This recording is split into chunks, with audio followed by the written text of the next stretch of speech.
Stand for the Pledge of Allegiance. I pledge Allegiance to the flag of the United States of America and to the republic for which it stands, one nation, under God, indivisible, with liberty and justice for all.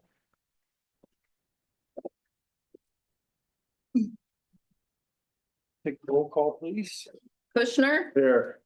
Osborne, Here. Latari. Here. Jones, Here, Euler. Here. City Council minutes, motion to approve regular City Council meeting minutes dated May 12th, 2025. I so move. May 12th. Oh, I've got June 23rd.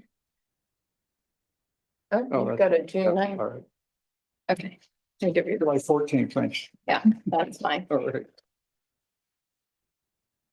I'm sorry, I've got it. Councilmember Jones, you moved Did I Yes. move for the wrong one?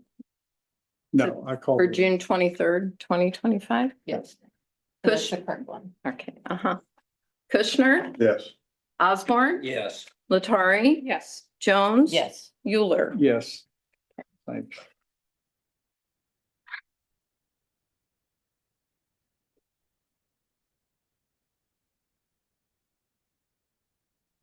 Adoption of agenda.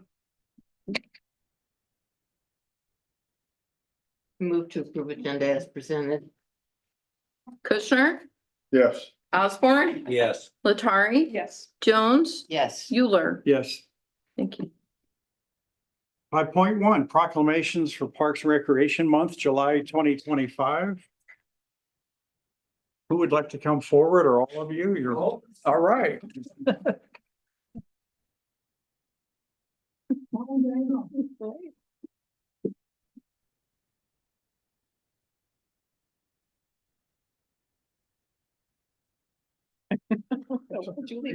The joint meeting got us captive. It's awesome. Bonnie, how are you doing? Sorry, didn't mean to show you. Yeah. Both sides. Okay. Right there. Do that. Wow, this is great. We've never had such a big crowd up here. That's great. And I bet you leave right after this. That's my. Parks and Recreation Month proclamation, July 2025. Whereas Parks and Recreation is an integral part of communities throughout this country, including Warrensburg, Missouri. And whereas Parks and Recreation promotes health and wellness, improving the physical and mental health of people who live near parks. And whereas Parks and Recreation encourages physical activities by providing space for popular sports, hiking trails, swimming pools, and many other activities designed to promote active lifestyles. And whereas Parks and Recreation programming and education activities such as out of school, school time programming, youth sports, environmental education are critical to childhood development. Whereas Parks and Recreation increases a community's economic prosperity through increased property values, expansion of the local tax base, increased tourism, the attraction and retention of businesses, and crime reduction. Whereas the U.S. House of Representatives has designated July as Parks and Recreation Month. Whereas National Recreation and Parks Association theme this year is Build Together, Play Together. And the city of Warrensburg recognizes the benefits derived from parks and recreation resources and welcomes all walks of life to be a part of our programs, park amenities, and open spaces. Now therefore be it resolved that I, Bruce Euler, Mayor of Warrensburg, Missouri, along with the City Council, do hereby proclaim the month of July 2025 as Parks and Recreation Month in the city of Warrensburg, Missouri. In witness whereof, I hereunto set my hand and seal this 14th day of July 2025.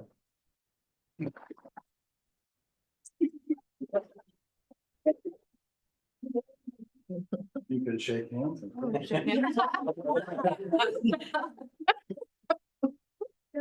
Like squish it a little bit too. Yeah. Yeah.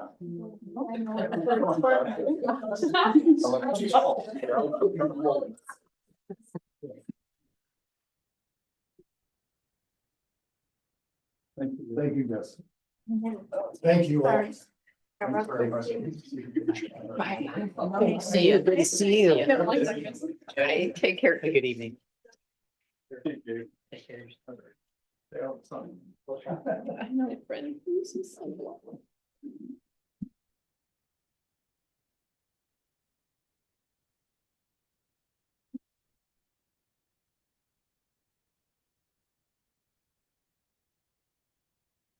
Wow, presentation tonight. This is great.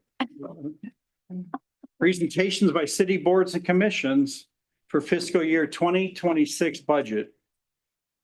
Arts Commission, I saw Allison Robbins. Hello, Allison.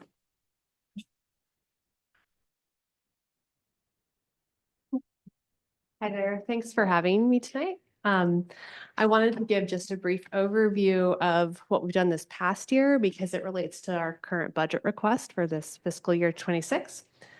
So do this here. Awesome.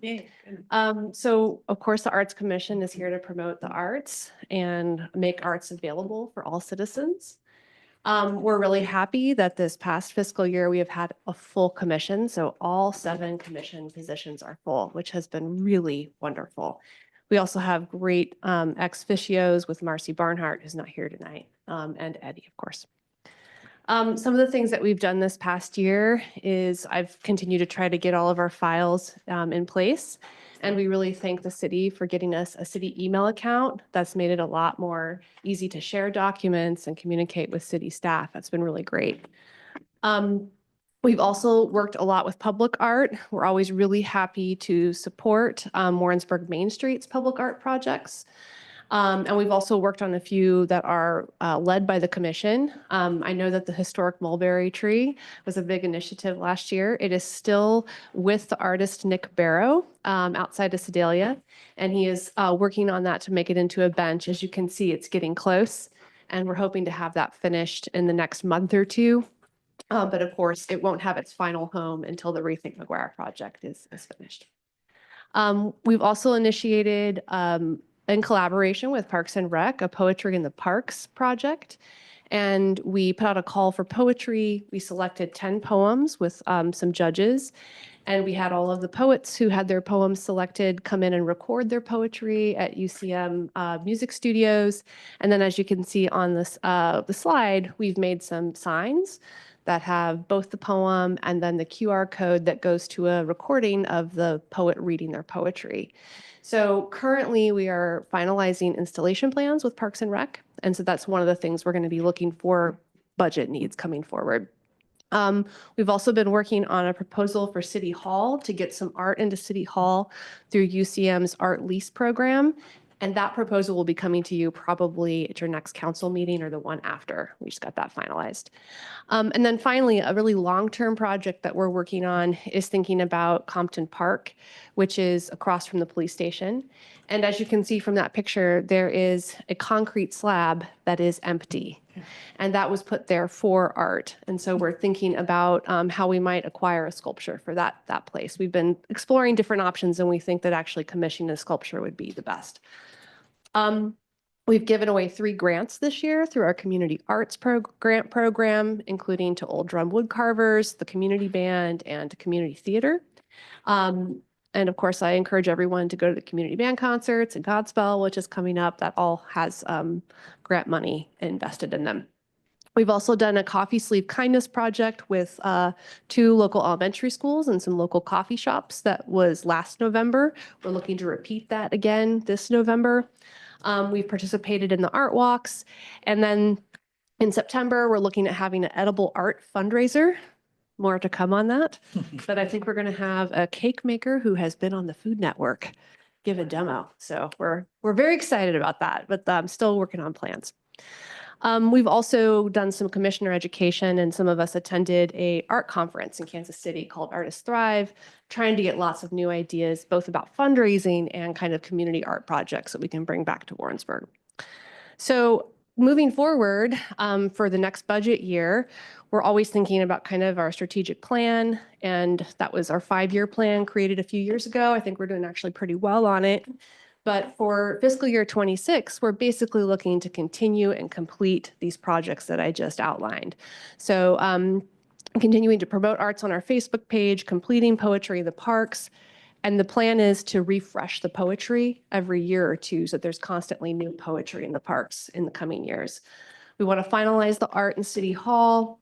Again, that's all summarized there. So those are kind of the main goals that we have moving forward. For our budget request, we currently have a cash reserve of a little over $15,000. We're very aware of the fact that our cash reserve has been slowly going down over the past 5 years as we have been actively doing things, and that's why we're thinking so much about fundraising. For our budget request, then, we're thinking about basically the same things that we requested last year. $2,000 for our public places, art in public places, $500 for miscellaneous supplies that we need. We wanted to reserve some money for professional development because we have found those conference things so helpful. We are actually a member of a couple of state art organizations that we get their emails and kind of information from them. So $100 for that.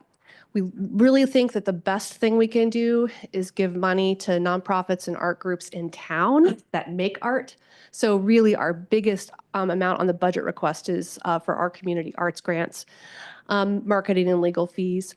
In terms of revenue, we're thinking about our commission fundraiser modestly at first, kind of like getting it going its first year, but we're hoping to do that annually. We're looking for donations primarily for some of those public art projects. And then hopefully there will be some grants out there that we can tap in the coming year. So total expenses, $7,100, total revenue estimated $5,000, and then the difference would come out of our cash reserve at this point. So happy to answer any questions.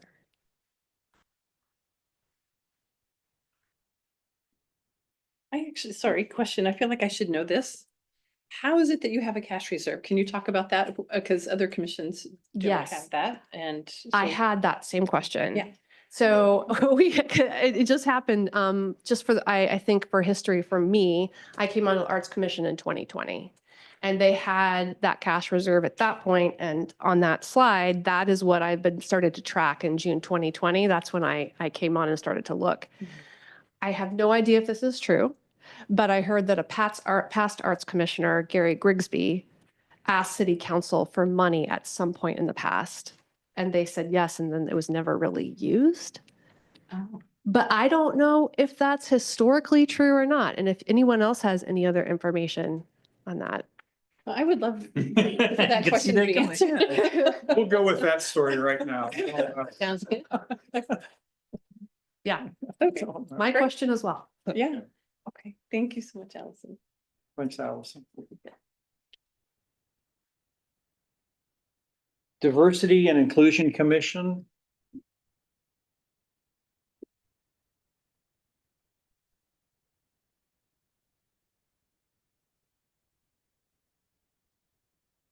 Good evening, Mayor Hewer. Good evening, council members and staff. My name is Elijah Simmons. Currently, I am the chair of the city's Diversity and Inclusion Commission. I'm here tonight with two simple requests. However, before I make these requests, here's a quick review of the commission's past successes. We have been present at multiple community outreach events such as Get the Red Out, Old Drum Day, the Community Connection Fair, and the Warrensburg Farmers Market. We've helped broaden our community's understanding of the diversity of cultures within Warrensburg. We worked with Dr. Amber Clifford Napoleon from UCM on a community survey and have begun the conversation about developing a local cultural celebration festival. As of now, our commission has 4 appointed voting members, and one of them is unavailable until September. Under our current ordinance, we can't legally meet unless 4 voting members are present. So I respectfully request that the city council approve an amendment to our ordinance. So a quorum shall be defined as a simple majority of currently seated voting members. This change will allow us to meet, plan, and organize while we continue rebuilding membership. We're also requesting a modest allocation of $500 from the city budget for the commission to begin implementing small programs and events. This funding will support materials for community surveys, printing educational outreach materials, supplies for pop-up events, and listening sessions. These tangible tools will help us show up for the people of Warrensburg without waiting on perfect conditions. Thank you for your time and consideration. I'm happy to provide any documentation requested or to answer any questions. Thank you. Elijah, thank you. Now, I've got a friend that I think is going to apply real quick in the next week or two Yes, sir. Great. from somebody I sit with on the Morris Collins committee. So I don't know, talking to a city attorney. I don't think it would be a problem to make that kind of an amendment. So Okay. It's flexible, so they can at least have meetings. Okay. It's a little unusual, more than a simple majority. Is Yes. anybody know the history behind that by chance? No, okay. Yeah. I blame Doug. And Since he's not we here. got the money for the Arts Commission. Yeah, it's a mystery how it's different the commission's logistics are from one to one to the other. So it's a mystery. It's a pretty simple amendment. Yeah, I agree. So what Is is there- considered a full board? 4? 7. 7? Yeah, 7. Oh, So yeah. we've had one person, so I'll jump in if you don't mind. So I'm the liaison from the council. So we had one person join who had a health issue and isn't able to continue. And 2 people recently just termed off, kind of all at the same time. So what steps do we need to do to get the ordinance? I don't We need to ask staff to take the necessary steps and bring it back. Okay, Consider that done. Thank you. there you go. Yeah. Thanks, Thanks, Elijah. Elijah. Thank Great you, sir. I see Aubrey back there, Energy and Sustainability Task Force presented by Aubrey. Our environmental leader at the high school, right? Yes, I am. I'm Aubrey Binder, and I'm representing the Energy and Sustainability Task Force, and would like to highlight some of what we accomplished in the past year, and then, of course, propose our budget for this coming year. Since we've absorbed the tree board, we are continuing to ensure that the city meets the requirements to continue our Tree City USA certification, which of course includes having a tree board, the Tree City Care Ordinance, as well as the $2 per capita budget and the Arbor Day proclamation and observance. For this year's observance, we planted 2 trees in front of the community center. And I believe they were both native river birch trees. Also, for the first time this year, we planned and hosted, along with Parks and Recreation and Citizens for Environmental Action, our first community service day to help eradicate, or at least work towards eradicating, bush honeysuckle. Bush honeysuckle is extremely detrimental to our native plant species, birds, pollinators, even agriculture. So essentially our whole ecosystem. We chose to start our endeavors at Lions Lake, since that is one outdoor space that many members of our community treasure. There was an educational component to that. I forgot to put this up here. Specifically, Vernon Ellsbury and others taught participants how to responsibly take care of bush honeysuckle. The task force has decided that we would like to make this an annual occurrence. Also, we have revitalized interest and some attention in Evergy's Renewables Direct contract, which currently allows us to get roughly 50% of our energy from renewable sources. I know that later this evening, you will be hearing more about that and voting on whether or not to renew that contract. I think that contract is really important in helping us work towards continuing efforts to be a more sustainable city. So hopefully that will pass today. Also, we've been prioritizing professional development.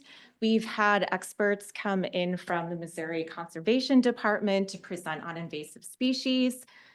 We also consult frequently with Chuck Connor, who's a certified arborist.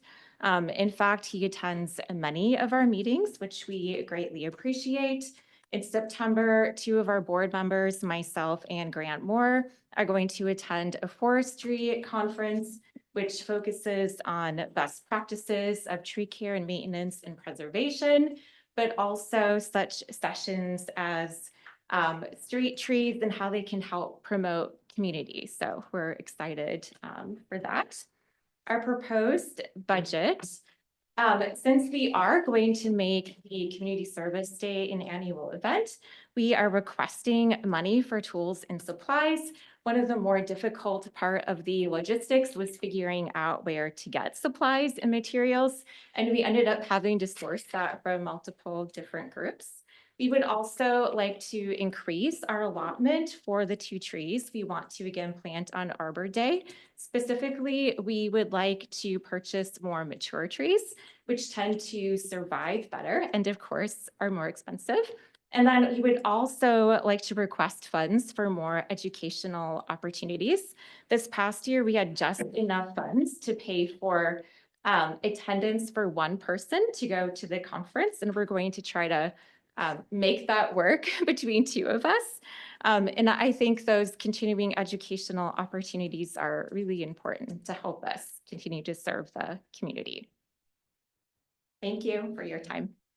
I have a question about Yes. the honeysuckle, removing the Mhm. honeysuckle Yeah. and other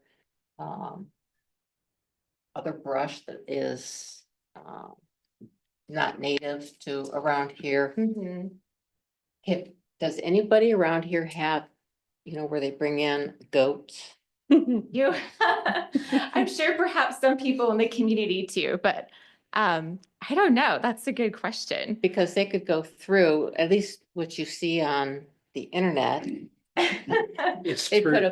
they put up fencing and then they put the goats in there and the goats eat the brush and clear out everything. So at least you have an animal doing it rather than people going in there and getting ticker bites and May I? So I love that idea. And the product of the goat has to go somewhere and then that seed gets planted again. If you know what I'm saying. Oh. So we need the bush honeysuckle to not come back. We need it to be dead So and gone. you'd have to do it before it seeds out. Yes. And what we're talking about for possibly for the fall is in November timeframe when the bush honeysuckle's like the last thing to stay green, and that's when the little red berries are there. So you also would be taking out possibly natives at the same time when the goats go through, so. Yeah, and I can tell you, we did that in my last community and they do clear cut everything. Yeah, And it's for a fee, so the operators do come in, they fence it, they'll bring in their herd of goats, but it costs more than what this allocation is. And the bush honeysuckle is very hard to get rid of. Like there's definitely specific techniques that you have to use, and we'll be going back to Lions Lake next year because it is a worthwhile endeavor, but it takes a really long time to get rid of it completely. And then, so where you're cutting it at the ground, you're putting something on it so that it can't come back. There's some kind of white Poured on. that. Yeah. When possible, you pull it out from the roots and then actually like drape it around a tree. But sometimes like what they'll do is put a very tiny little bit of Tordon on the top and it goes through the roots and kills it slowly. Because there is a lot of that. There's a lot of it, yes. what's great about the Lions Lake area though is that it's a manageable space. It's, it's bounded in a way that we think, in several years' time, we might actually be able to keep it out of there. I think Public Works was out there some too, weren't they, on the dam that day? Weren't they working some brush over there on? Well, No, Parks and Rec staff were doing. just Park and Rec stuff, okay. But it's mostly on that southwest side of the lake. And then on the trees, Mhm. when you plant the trees, because of our deer population, do you screen them in, including over the top so that the deer can't eat your new tree? We haven't been putting, You've screening. not had a over problem with the top. deer eating No. the trees? There are some, natives that are more resistant to deer that deer don't find attractive. So I think finding the right native tree is the key. Okay. Thank you. Thanks, Aubrey. Thank you. Appreciate it.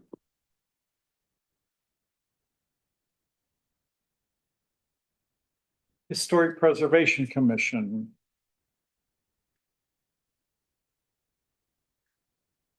Hi. I'm Kristen. I'm staff liaison for the Historic Preservation Commission. We are a 5-member body.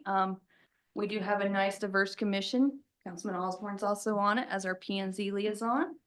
We are actually going to lose Francis Ellis tonight, and we are going to pick up Roger Coleman, which I'm excited about.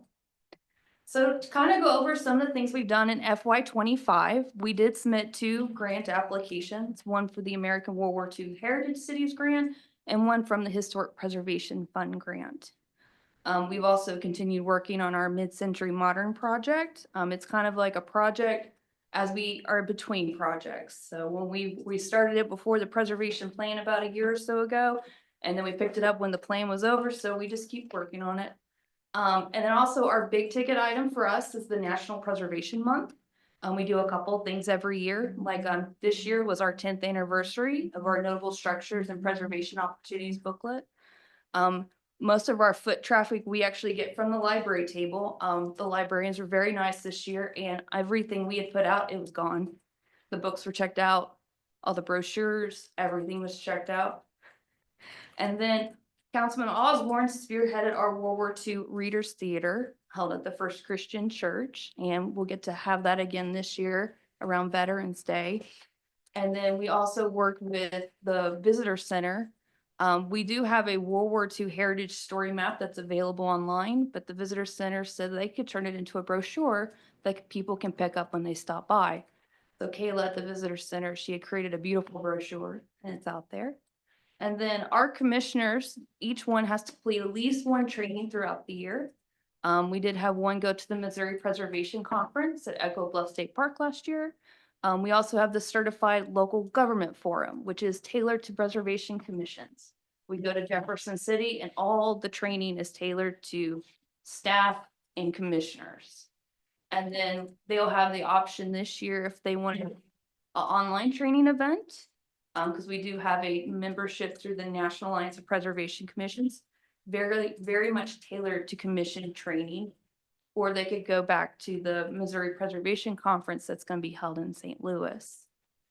A little bit about our mid-century project as we're working on it. There are over 200 properties that we've identified that were built between 1945 and 1980. These are commercial multifamily. So we're documenting all the properties in that era. About a year ago, Don Nimmer and a volunteer named Cheryl Landers had actually photographed more than the majority of the properties. So we're going to finish up photographing them this year. On to our FY26 activities. Once again, we are asking for money to send 1 commissioner to the full conference. Or it does allow 2 commissioners to go to the conference for 1 day, as well as the other training opportunities like the National Alliance of Preservation Commissions. We are requesting funds to install 2 American World War II Heritage City signs. You can giggle at me if you want. I've been trying to work with MoDOT on where to put signs. It's not going to work out. I'm sorry. I did try. But where Warrensburg Main Street had put their 2 signs up, we can put it on the same post right below there. So there's a place to put the signs as you're coming off 13 or entering from 13 from the south. We also will be celebrating National Historic Preservation Month again, the proclamation, the Noble Structures booklet. Well, I call it a booklet. It is a story map now. I just can't get over it. Hopefully the World War II Readers Theater, we will continue that. And then the other thing we have is we want to replace the historic district signs downtown. There are 3. The 2 that are on the image are the 2 that are in the worst shape right now. The 3rd one is actually on the bracket where Bergfest banner, Farmers Market banner, it's on that post. These 2 between the railroad and the construction of the old granary building, they have destroyed the signs. The replacement signs will look similar. They are of a better material. It has worked out because our Grover Street Victorian Historic District signs on Grover Street, they are the same material, so they have been holding up very well since they were installed about 2 years ago. These, we would also put a bracket underneath the sign. It's attached to the frame and allows for a QR code. And this will allow Warrensburg Main Street to put a QR code for their permanent walking tour. So they would get 3 opportunities for that. And then also our grants we'll be working on this year. We were awarded the American World War II Heritage Cities Grant. It will allow us to hire a part-time research assistant. They'll be working on content for that World War II Heritage Story Map, as well as working with the Visitor Center on building a social media presence for the Heritage City designation. Tidbits, information, anniversaries, and as well as they're gonna be working on creating lesson plans for grade schools. The one we are waiting for, we were put in the queue to get the money, is the Historic Preservation Fund grant to create a set of design guidelines. It is a guiding document for any Warrensburg commercial building that is deemed historic. That is anything that's 50 years or older. So it would help with Main Street downtown as far as helping property owners. What can I do to my building? What was the best rehab techniques? What will keep the historic integrity of my building? They aren't required to follow the design guidelines, but it is a document that's going to help them lead the way. It will also, for all those 200 and something mid-century properties I mentioned earlier, it would also work for them. They are attractive. They are all down 50 and wires. So we have a lot of historic buildings and we like to try and keep their historic character. I think that is it on the end of my slides.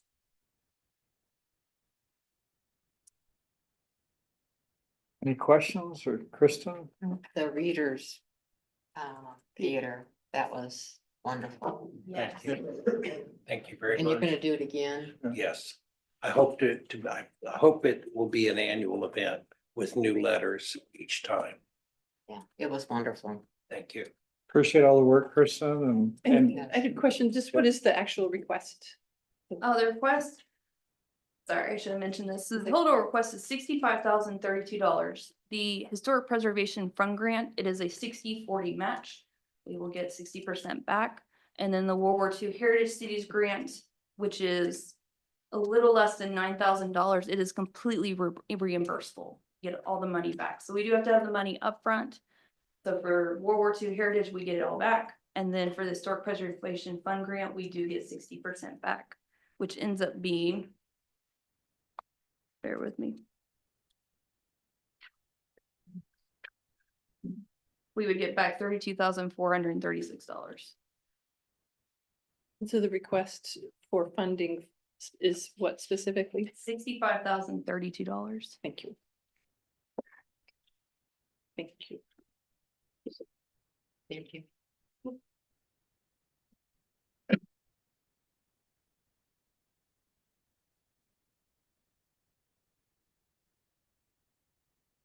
Oh, okay, Judy. So sorry. No, it's all right.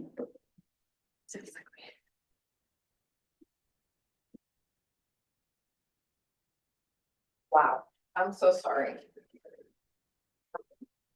It's okay. Need power. Oh, yes.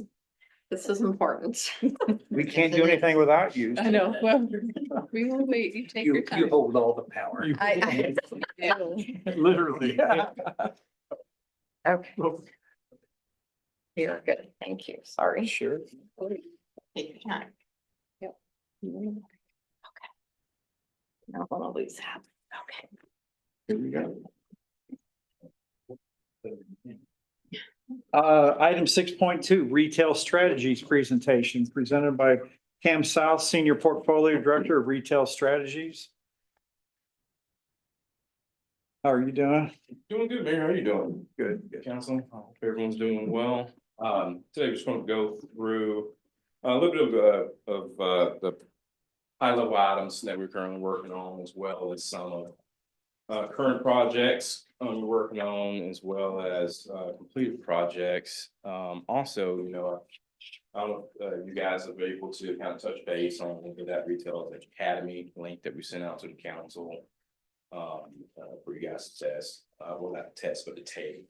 That's a little short test at the end. So hopefully that turned out well for everyone. If anyone has questions, that I'll bring that over to the floor here in the presentation. So I am Kevin Townsend, Board Director. Of those that don't know, Stephen Digny, our retail recruitment coordinator and associate for the Midwest. He works directly with me in the community on the retail recruitment. Stephen's actually the guy on the ground here in the community to catalog those properties, work property owners, developers, bring in that retail interest.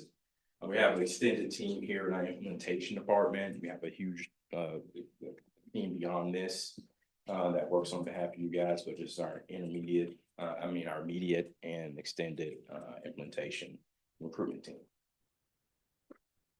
So, we've partnered, over 1,000+ clients coast to coast. You can take a look here at the map. We got 48 dedicated employees on our strategy side. That's not including, our downtown Main Street program, as well as our retail academy and brokerage services. So we're looking at over 100 employees overall as our company. We recruit over 1,200 different businesses since 2014 to municipalities across the country. Some of those brands, you can take a look here. I'm sorry, misspoke, since 2011. You could take a look at some of the brands here, some here in this community here now that we work with. Our brokerage company actually does a lot of tenant rep work for national brands, a lot of corporate services as well for these brands. But some of the things that we're involved in, ICSC is, if you're familiar with that, that's kind of the real estate shows throughout the country. We attend and different shows, ICMA, NLC, CCIM. We have a large amount of CCIM brokers in our office, including our implementation team, both our COO as well as our VP of services. But there's many hands and many buckets that we're reaching into to work with and build those relationships with the national retailers. Kind of what we do, we're short and simple is sweet and simple. In short, is that we're some of the Match.com of national retail and real estate. So again, working with property owners, analyzing those sites. We had a long session today. Really early this morning, starting. So we had so excuse me if I miss words or skip over a few things. Bear with me. But today we pretty much had a live action site analysis on property owners' sites today, kind of going through understanding them in a deeper dive. Kind of looking at the inventory that we have now and understanding what could be the next steps, the hurdles, and a few of the things that we want to get over.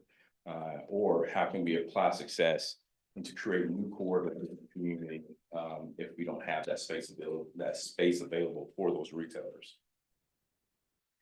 Just some of the here in the last quarter, some of the brands redacted. So just for, of course, for confidential reasons, but starting from the top here, quick service restaurant. This is a very well known national chicken restaurant. That it's don't want to go into too much detail, but we've been tasked to find that 1.5 acres south of 50 Highway and on McGuire. So if you look at 50 Highway, McGuire south of 50, there's not a lot of availability for displacement in the community. We don't have that easy 1.5 acres, 2 acres for this retailer. Really don't have much of a pretty much stabilized pad ready to deliver to a retailer. So again, creative thinking today of trying to power through and look at the opportunities that we have and those landowners that we talk with, or property owners we talk with, to understand, hey, this could possibly be a step, whether it's the settling properties, being creative with some form of public-private partnership, topography, whatever it is that may be that could be challenging to these sites for the user. A lot of brands we're working with here, if you think a little bit deep on them, you kind of know what they are again without speaking of them, where we did a pretty big push the last quarter, especially on an outgoing restaurant or restaurant that's already left the community, trying to backfill that opportunity. And those some of the things that I think are home run opportunities for us is knowing that there's space available. It's second gen space where a retailer can do a conversion or easily pick up a lease at those properties. Again, just some more of the extended current activity and use that we have going on in the community.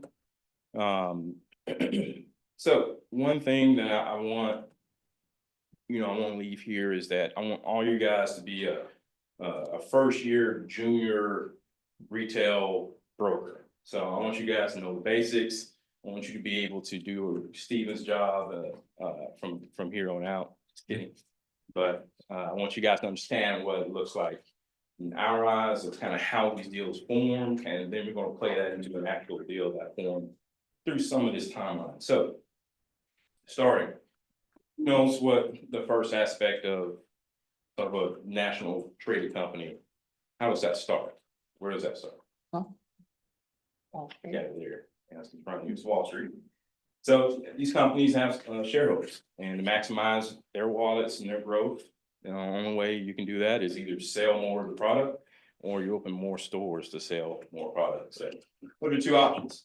Well, that real estate director is tasked with opening up so many stores and so many locations across a certain region or the country. This is kind of where we come into play, understand what they need as a real estate director, and kind of understand, hey, we need a 3/4 acre site, this type of co-tenancy, this visibility, this amount of traffic, this many people in a certain demographic data set, excuse me. And we get all the information, we kind of put on our retailer hats or our tenant broker hats and looking at your community and see, hey, here's an opportunity or not. We want to get as many as we can present. They identify those markets. Luckily, you guys are a client of ours, so those markets already been identified. This makes sense for a real estate director or a tenant broker to take opportunities that we work with them on. They'll take that back to the committee. Again, that local tenant broker is someone that knows your community, probably, has an office either here on the outskirts of town or in Kansas City. So they could, they're tasked with so many accounts as well. Again, that local tenant broker is someone that's, very familiar with the community, understanding the region, understanding some of what that brand standard is. And this is where we kind of have that ground level, close to community relationship that Stephen works with these guys here on a daily basis.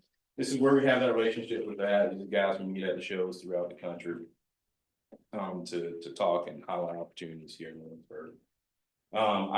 Going back to the site identification, that tenant, when we come through our initial ball, we take our consultant hats on, put our retailer hats on. We're looking at sites, we're looking at opportunities, we're looking at traffic patterns, different metrics, catalog and all that.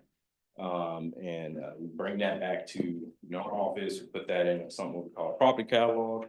It's pretty much just a sheet or a document of all the properties that we've worked on, and having highlights of what this property is. Who's the broker, who's the landlord, what's the comments on this site, is it for sale, is it a lease, is it a build to suit opportunity, and we pass those on to that tenant broker to get the deal done.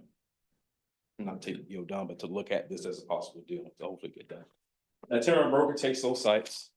This is where we go into a dead zone. Real estate committee reviews those sites. And what that real estate director is doing, he has a checklist of wanting to pretty much break this entire site down. He wants to mark this off and fail it because they go through a very strenuous site selection process. If it makes sense, they start doing pro forma, trying to see if the site actually makes sense financially.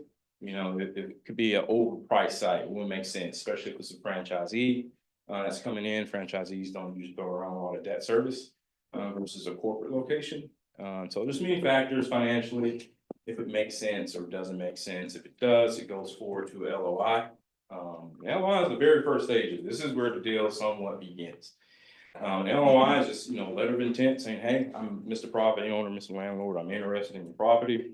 I want to know more. Let's go through some red lines so you can understand what I need as a retailer to get a site done. So retailer, property owner, landlord, trade papers back and forth. As soon as they get official red line done, it goes back to committee again to see if there's any final strikes that need to be brought to the site. If it gets through committee, it goes into a lease agreement or a possible purchase sales agreement, depending on the deal structure. And this is when construction comes in, you know, this is where you start seeing those permitting letters, you start seeing zoning applications for this retail, and this is kind of the bright side. And at this point, we're usually over 2 years down the road from the beginning. And usually around 2.5, 3 years is when you get your opening. So at the end of the day, you know, retailers gonna choose a site. It's about profit. If they're not making money on the site, 9 times out of 10, they're not gonna look at it, or they're just gonna continue to a site that's a little bit easier, or the path of least resistance. It's gonna be easier for them to do the deal.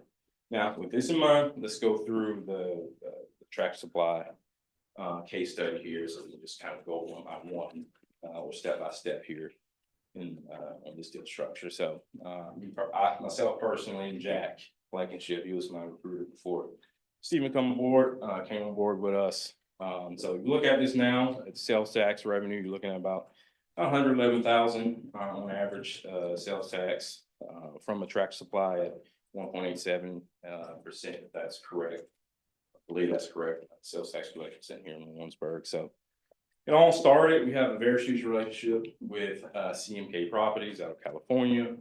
They're the largest Tractor Supply developer for their portfolio of properties. So that's again, a relationship that we curated over the last 3 or 4 years as a company, and someone who's a trusted partner in bringing opportunities, not only here in Warrensburg, but across the country. Again, start at initial site outlook. I remember sending over the former Cash Saver box down on South Power Town. They couldn't come to agreements with that property owner down there at the time. Just didn't fit kind of, again, that financial model that they're looking for that property. So it just wasn't a feasible site for them to look at and continue working with. We pivoted over to city-owned properties that we thought would make sense for them. We thought it was home run. We had Danielle at the time. We had multiple calls and Zoom calls with them, just going through the city sites north of 50 Highway, and trying to see if there's a way to get this deal situated and moved on. I remember very specifically, it was a lot of back and forth, and a lot of time passed through of them trying to analyze this site. So unfortunately, the city site didn't work for them. We got to the property we're at now. They had some easement and access issues. Danielle, Barbara both worked with MoDOT to kind of get that together. Unfortunately, the cut they were looking for onto McGuire just couldn't get approved at the time. But I don't think that was enough for them to scare them away. They decided to continue forward that site, knowing they didn't have that access, as well as getting water and sewer to the site as well.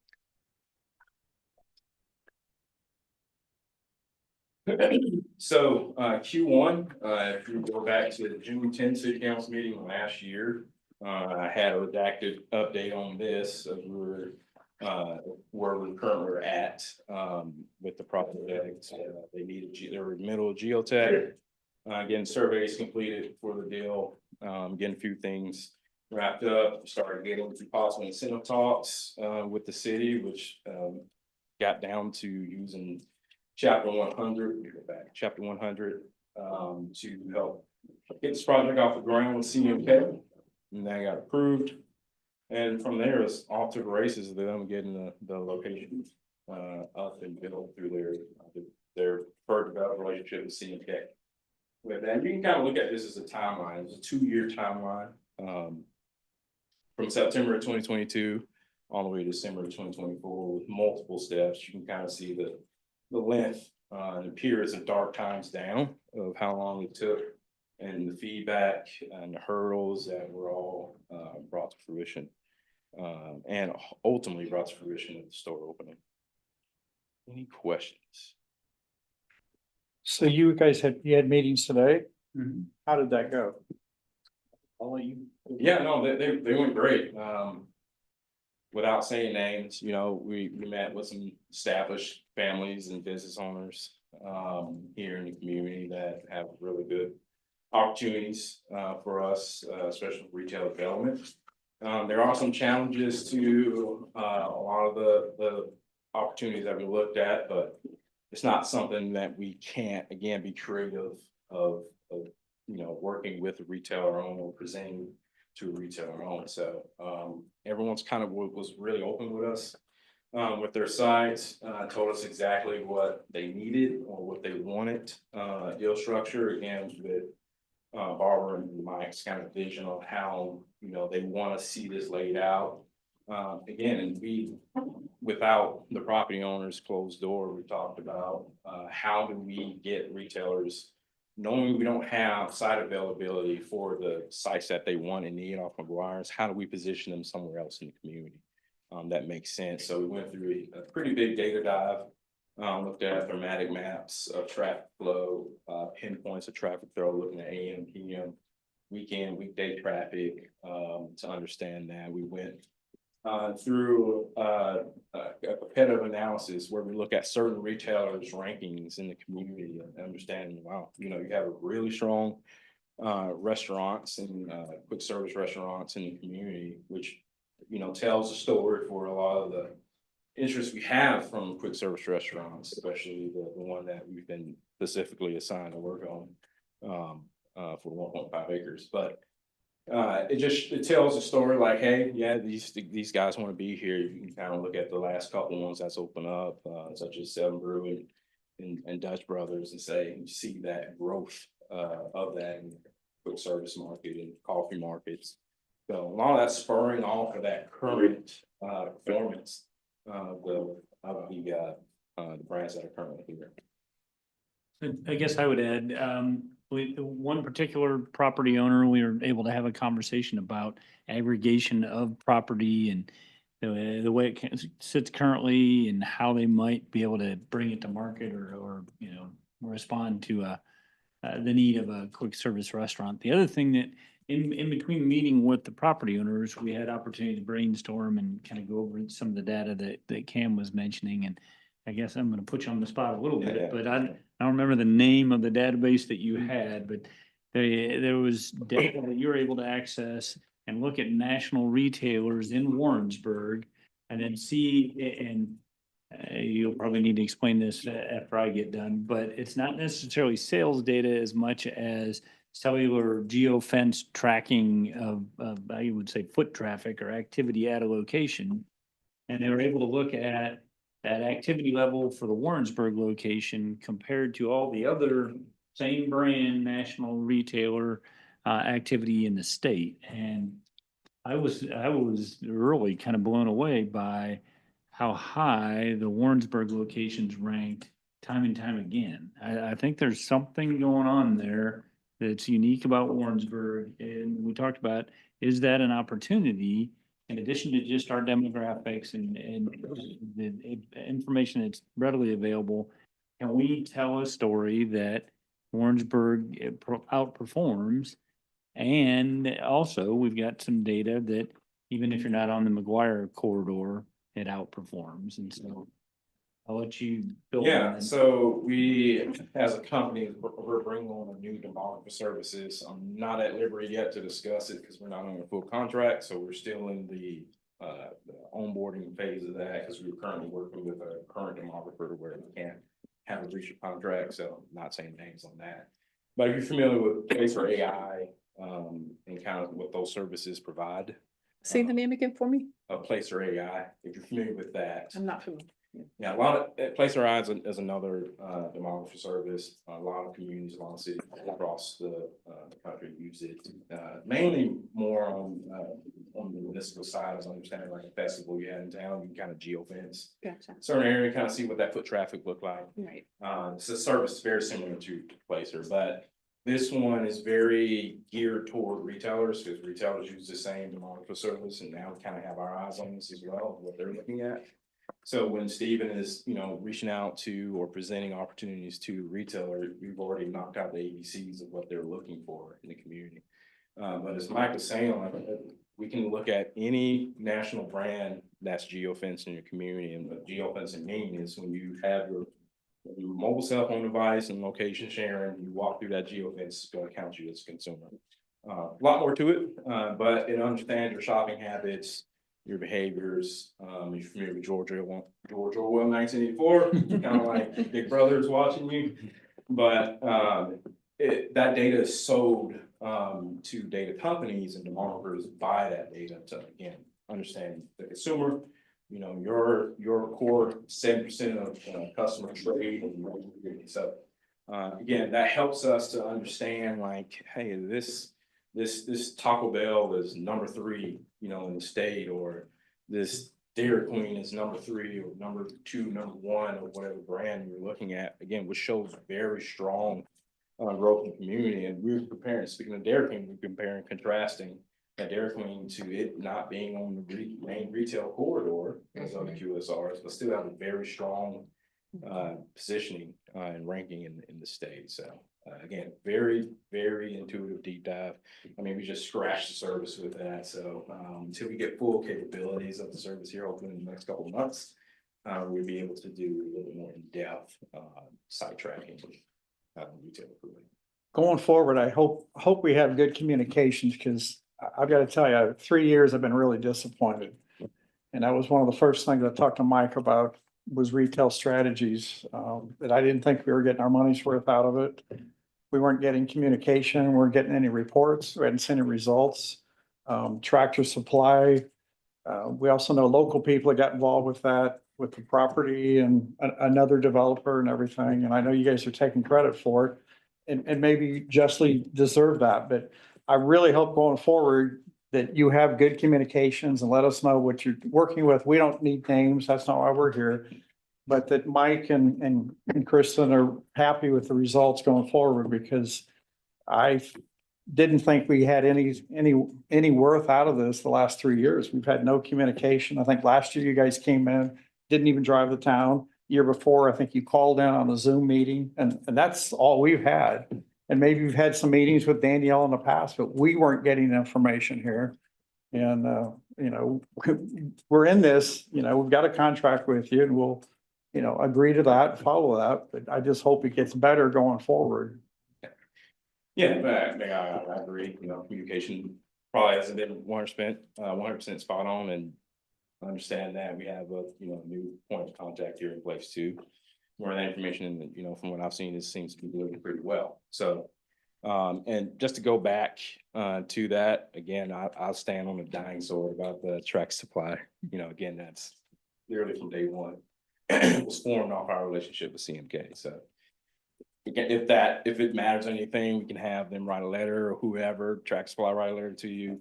Just to kind of solidify that. I don't think we need to, but overall, you know, I think our performance of kind of what we've done of it, I understand the laying part of that over to you. I think we're right on target. I understand that there was another consultant entity in place here for quite some time, and I'm not sure what they delivered on. I'm not here to fight them on that or to go up against them. But we've brought $111,000 sales tax into the city going for collection, which sizes up our contract to double what our contract was worth. So with that, you know, we have positive generation. We have great leads. Again, I think the hurdle that I want everyone here to understand is the real estate availability of getting these people in place.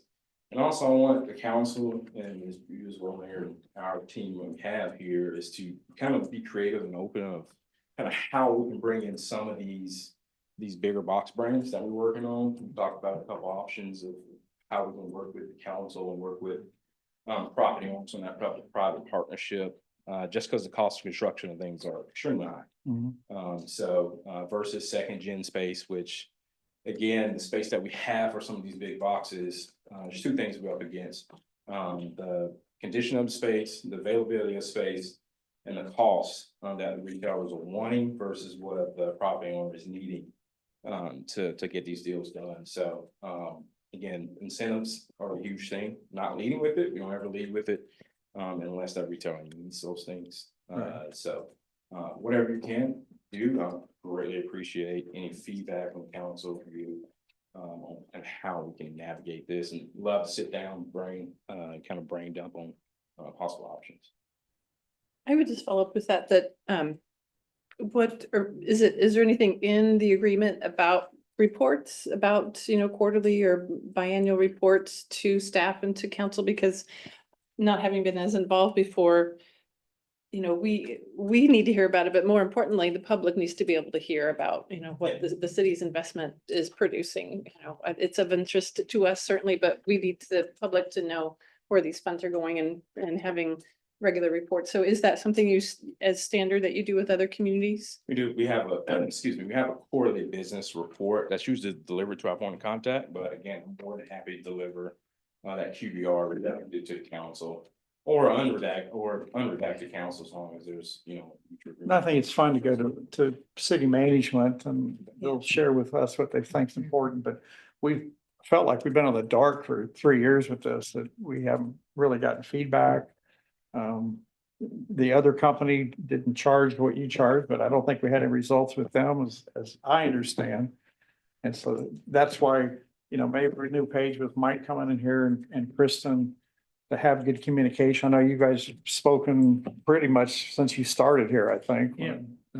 So the inventory was a big part of it. We have had conversations. I think we'll have an opportunity in the strategic planning session a little bit to talk about some of the brainstorming that we've done, some of the ideas that we might put in front of you to think about how we maybe break the log jam or try to respond to that lack of available space, whether it's on McGuire or whether it's strategies to try to market sites off of McGuire. But we know we've got challenges here. I mean, we're not that far from Lee Summit.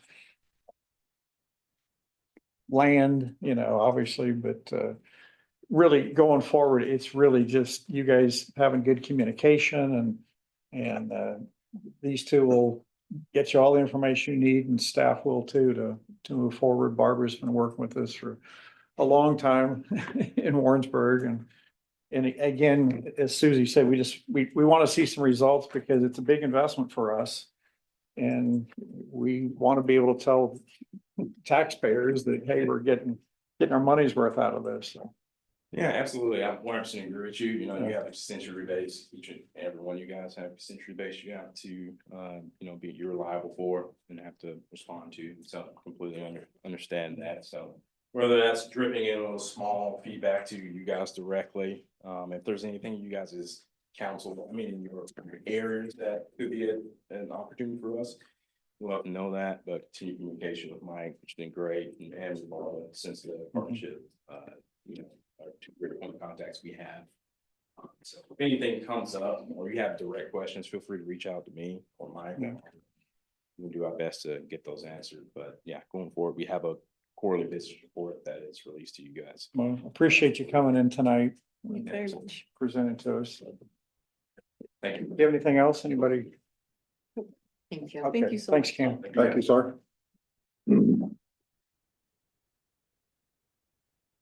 Item 7.1, an ordinance approving the filing of a tax lien on a property located at 111 East Parsons Avenue for the purpose of abating a public nuisance in 2025, presented by Barbara Carroll, Director of Community Development. We do not do these often. We do have this administrative hearing process where the city can have a property abated. We've only ever used it for nuisance mowing, but we can have a property mowed and then we file that as a tax lien on the property. It gets recorded against the property. It does not get collected in this county through the collector at the time your property taxes are paid. So we don't usually see it collected until the property sells. That can be many, many years down the road, but it will flag on a title report. And we do have people come forward in trying to get title ready for closing, where they will pay, the title company usually will pay, and then we'll give them a lien release. And so it can be a very, very long process in that terms in seeing your money recouped in the general fund. But on the front end, they're typically properties where we have worked for a year or two to try to make contact with an entity, to have them mow through our criminal process. And when there is just absolutely nobody to prosecute, that we can haul into court, then this is the process that we go through. So we went through, we worked through last year, both with the property owner and the bank, trying to get this property mowed, the rib crib site, and we're not able to get it mowed. And so we knew at the very outset of growth this year, we would be ramping this project up for this property up for an administrative hearing and a tax lien. So we were able to mow that earlier in June, about mid-June. And that process will allow us to mow it one time. It will have to come back into violation, and we will have to give notice and have another hearing and go through the whole process again to mow it again. So if necessary, I think we will probably have one more mowing. I anticipate yet this year. We'll try to time that right at the end of the growth season in October so that it'll last us through till next spring. I have a question on the cost of mowing. Did they mow it by hand with scissors? Well, it was a lot of weeding. It is a significant amount of weeding because it's islands there along the street. You can bring in your, I wasn't there, but I would bet all of it was almost all weed eating. Whacking? Weed whacking. And then we, because of the height of the material, we asked them to remove it. And so it's bagging it and removing it and disposing it. Because to knock down 3 foot tall weeds and just leave those there does not really look any better than a 3 foot tall weed. So when we have properties at this point, we do ask for that material to be bagged and removed, and that is labor intensive as well. Okay, because I drove through it twice and it was the curve, the green space between the street and the parking lot. But it's almost all parking lot and this small amount of green space. And I just couldn't figure out how that could add up to that amount of money. There was the areas along both streets. There was probably about a 10-foot wide strip between it and the former Office Depot site that is part of this property.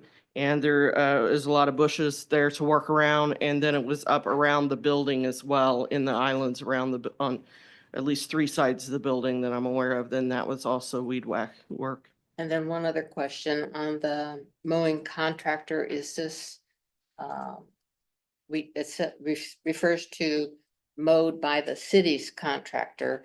So do we have a list of contractors we can No, use? that is when Public Works puts out the bidding for, they bid each spring the mowing of rights of way and city properties. And so we go back to that. They have a rate and we go back to them. And so it's included in that. We use whoever successfully gets that bid. All right, thank you. Is there any way to make that process shorter? It was over a year and a half or so? No. There is. It's a due process. Due process is very important. Any other questions? We have an ordinance in front of us. We've read it, right? Well, motion to move to second reading by title only. Kushner, Yes. Osborne, Yes. Latari, Yes. Jones, Yes. Euler. Yes.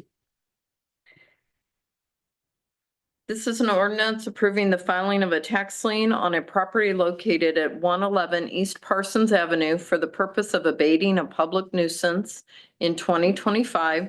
This is for adoption or rejection. Kushner, Yes. Osborne, Yes. Latari, Yes. Jones, Yes. Euler. Yes. Thank you. Thank you. Item 7.2, an ordinance authorizing the city manager to execute a grant agreement with the National World War II Museum for fiscal year 2025 American World War II Heritage Cities Grant. During the Historic Preservation Commission's presentation earlier, they referenced 2 grants. This is one of them. This is the one that is just under $9,000. In February of this year, you authorized the application for this grant to the National World War II museum. They are federal dollars that go to that museum, and then they award those on to heritage cities. And we have been successful in getting one of those. It is a 100% reimbursable grant. And so the grant funds is right at $8,857. This is for a part-time employee, seasonal part-time. It would be just for, I believe it's 5 months. And we would hire that person in the next fiscal year, 10/1, starting 10/1. And the work that they would do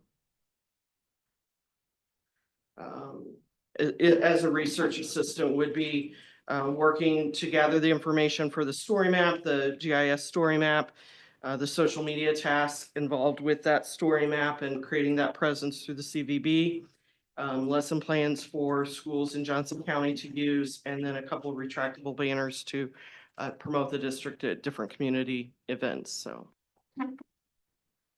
because it was not originally included in the budget, the contract has to come back to council for approval. Staff would recommend approval. Thanks, Barbara. Any questions? Okay. Ordinance. Move to approve ordinance as presented. To second reading. Second reading. Okay. Kushner, Yes. Osborne, Yes. Latari, Yes. Jones. Yes. Euler. Yes. An ordinance authorizing the city manager to execute a grant agreement with the National World War II Museum for the FY 2025 American World War II Heritage Cities Grant. This is for adoption or rejection. Kushner, Yes. Osborne, Yes. Latari, Yes. Jones. Yes. Euler. Yes. Thank you.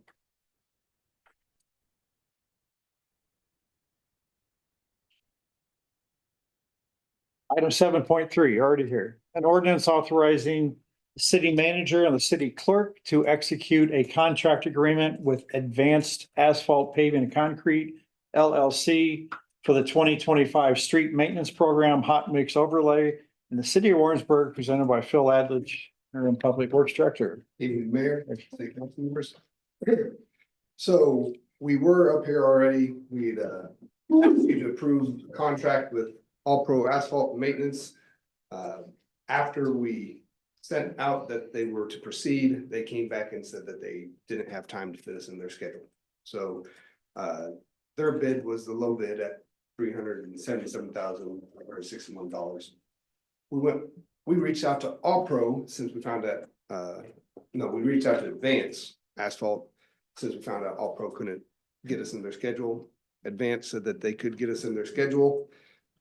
We confirmed availability and we would like to go ahead and proceed with Advanced Asphalt. Their price was $396,626.40. We are talking to legal counsel about pulling the bid bond from All Pro Asphalt to cover their bid bond only covers $18,878. Pretty close to the $19,000 difference. So we are pursuing that so that we can recoup some of that. They have, once we give the agreement to Advance, they'll have 120 days to finish the work. They are talking about sometime mid to late September getting started and getting the job completed. We do have some funds that aren't allocated or that are allocated for the street work that aren't included in what was proposed, and we will probably see that we can add some streets to the list. We will probably hopefully get about 2.25 miles of street resurfaced this year with that mill overlay program. We're asking, or staff is recommending that we approve this so we can move forward. Any questions? Make a motion, please. Motion moved to second reading by title. Kushner, Yes. Osborne, Yes. Latari, Thanks, Phil. Yes. Jones, Yes. Euler. Yes. An ordinance authorizing the city manager and city clerk to execute a contract agreement with Advanced Asphalt Paving and Concrete LLC for the 2025 street maintenance program hot mix overlay in the city of Warrensburg, Missouri. This is for adoption or rejection. Kushner, Yes.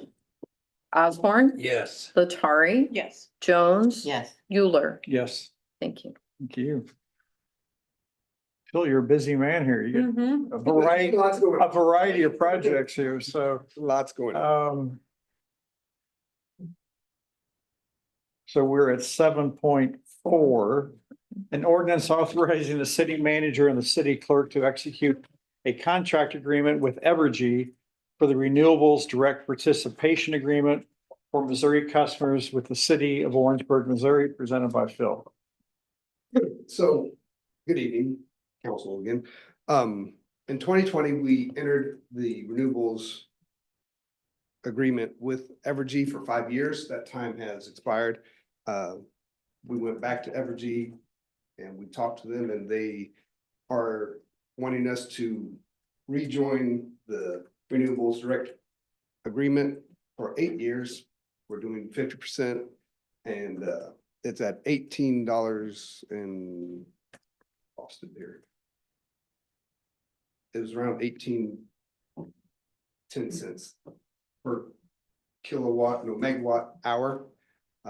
Again, this is using the wind southwest, or the Cimarron Bend Wind Farm, and the Southwest Power Pool agreements, and we will basically prepay for the energy and then resell it out on the market. And with the last one, we were able to net $364 credits.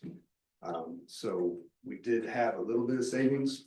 It is showing that we are trying to use renewable energy, and it's a good fit. So we're hoping to participate again. Staff recommends that we go ahead with this.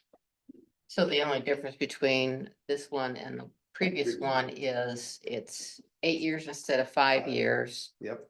And it was before 50% and it's still 50%. Yeah, still 50%. Okay. That was recommended by engineering groups, that we stick with the 50%. Okay. And the cost, so it was at a fixed rate of 17 per megawatt, and Yes. now it's And not it to went up to exceed 18. 18.1. And I think I shared this in a report a while back, but it's kind of an odd concept, at least it is for me. Maybe it makes sense to all of you, but we're essentially agreeing to purchase a set amount of energy at a set price so that Evergy has funding for the Cimarron wind power plant around Dodge City, Kansas. That power is not getting sent across transmission lines all the way to Warrensburg, Missouri. It is then being sold on the market at whatever the market price is, but we pre-agreed with Evergy for a rate. So that gives them the confidence of knowing that they have what it takes to run the wind power farm in Cimarron. If the market is paying more for energy than we agreed to pay, then we get a credit. If the market's paying less, then we're essentially subsidizing the operation. So on a year-to-year basis, depending on what the market does, that'll determine whether we come out ahead or behind. And as Phil said, in the last year, we came out $364 to the good. Is it possible that we could have to write them a check? No, because we are purchasing it already, so we are already paying up front for the power. And we pre-agreed to buy a certain amount at a certain price.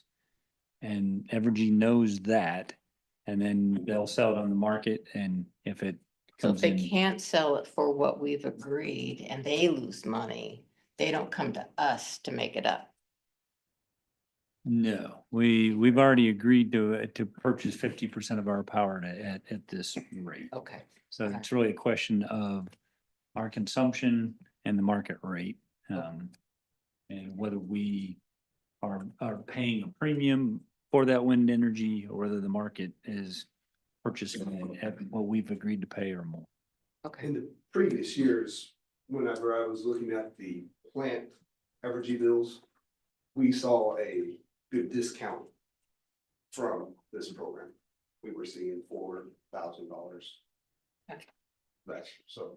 It's similar, I think, correct me if I'm wrong, to community supported agriculture, just on a much bigger scale. And when you agree to buy a community supported agriculture amount, you are paying a certain amount to that farmer, and the farmer knows that they have this money to do whatever they need to do, and you get a certain amount of produce back from that dollar amount that you spent, and that way the farmer can invest that money upfront rather than hoping that you might buy one thing or another later in the season. Yeah, I'd say that's a fair analogy. And not to sidetrack the conversation too much, but Phil mentioned we're working with others that have recommended purchasing at 50% of our power. And you might elaborate on that a little bit. You recently took them on a field. Yeah, so we met with Snyder Electric Engineering Group, and they did do a study or a walk around and tour of all of our facilities, majority of our facilities. And they are going to be coming back and giving us some recommendations for improvements. So they're looking at opportunities for us to consume less power. So their concern was, don't commit to buy too much power. If we can, reduce your consumption, you may be That makes buying sense. power you don't need. Yeah, makes total So sense. they're working kind of preliminarily. They'll come back and explain their services and their observations, and then we'll have an opportunity to see whether that's something we want to pursue with them or not. And if I recall, the city used about 40 or purchased about 43% of his overall energy as renewables in the past. Isn't that right? We didn't get the I don't remember 50, the exact. but it was, I think I thought it was in that range. I think we've heard that before. Aubrey shaking her head. 50% or something like that. Any And other questions? I would just say, have we gotten money back from any coal fire plant energy? No, I don't think we have. So good deal. Thanks, Phil. Any other questions then? Nope. Just stay right there. Yep. Might as well just stay up. Motion to move to second reading by title only. Kushner, Yes. Osborne. Yes. Latari, Yes. Jones, Yes. Euler. Yes. An ordinance authorizing the city manager and the city clerk to execute a contract agreement with Evergy for the renewables direct participation agreement for Missouri customers with the city of Warrensburg, Missouri. This is for adoption or rejection. Kushner, Yes. Osborne, Yes. Latari. Yes. Jones. Yeah. Euler. Yes. Thank you. Thank you.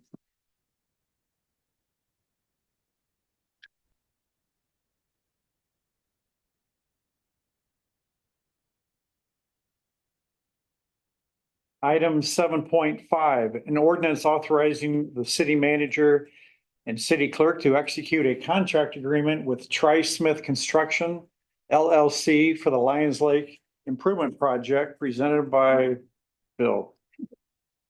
Evening, again, council members. So this is the Lions Lake Improvement Project that a bid was opened a couple weeks ago, and the low bid was $1,113,502.42. That was with all the alternates added in there. We are looking forward to getting this project started. There'll be dredging, there'll be infrastructure upgrades, trail improvements. Pretty much everything that we asked for there. Luckily, Kristen was able to find us money that we had. So we do have the money to fund the whole thing with all the alternates. We're excited to get this project started, and it's going to be a great project. It's going to be unsightly for a while. It's going to be good. We ask that you approve this so that we can get it going. Well, we need to save our only public lake that we have. And I think this is an excellent project. And I think the only thing that we aren't able to do is the switchback. Yes. But someone can park on the Main Street parking lot or Pirtle's street. It's Main Street, but it shows up on the plan as Pearl. But they could park there to get to the bridge, to then get to the trail. Yep. So there's still access for them, just not from the Hill Lake Road. They'll still have access to that. They just, that, Oh, I think that would be One trail. scary. Huh? I think that would be scary. Would it? If I was in a wheelchair, I think that would be scary. we'll work on that. Maybe not. But I think it's great, and I'm glad that we're going to be doing this, and Department of Conservation is working with us The fish and the to turtles. try and save what fish we can, and then also help with restocking once the project is done and we start filling it back up again.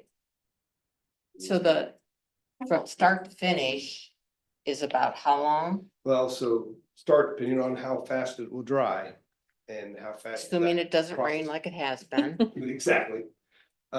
It's going to, they were saying sometime probably January, February. That they would be done. So, but of course, that has Weather, big implications on weather, right? so. We're very excited for it, and I think Absolutely. Councilperson Jones will be watching it every day. I can't help it. I live there. I know you- If you need some help, there you go.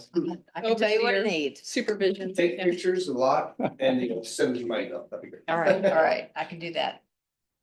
Motion to move to second reading by title only. Kushner, Yeah. Osborne, Yes. Latari. Yes. Jones. Yes. Euler. Yes, An ordinance authorizing the city manager and city clerk to execute a contract agreement with Tri-Smith Construction LLC for the Lions Lake Improvement Project. This is for adoption or rejection. Kushner, Yeah. Osborne, Yes. Latari, Yes. Jones, Yes. Euler. yes. Thank you.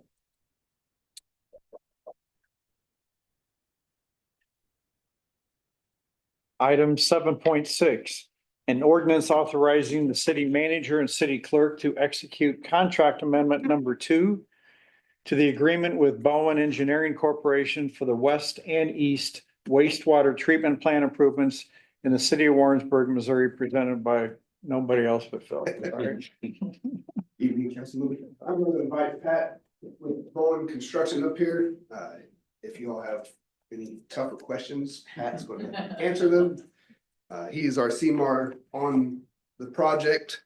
So Bowen, excuse me, is proposing a no cost change or no cost change order for the plant expansion projects. They are wanting to take. Oh, geez. Yeah. Thank you for the opportunity to come here today.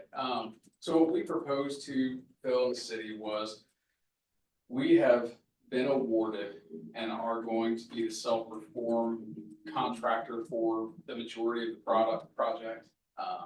When we were awarded those packages, we'd offer to give you a guaranteed maximum price. So we set the cap, but we actually said, hey, we'll do a time and material. Here's the agreed to rates.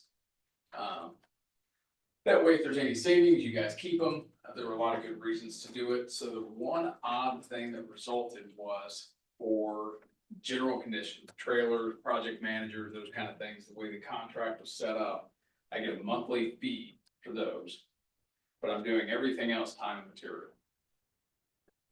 My project manager, Jay Watts, will be on the self-perform work and the CMAR work. He works split between the two. We propose doing this because it gives you full transparency to see that Jay Watts' time and material got reimbursed for this amount. And we didn't hide money or do anything, right? Because on a fixed fee, you don't know how many hours Jay was supposed to work on that.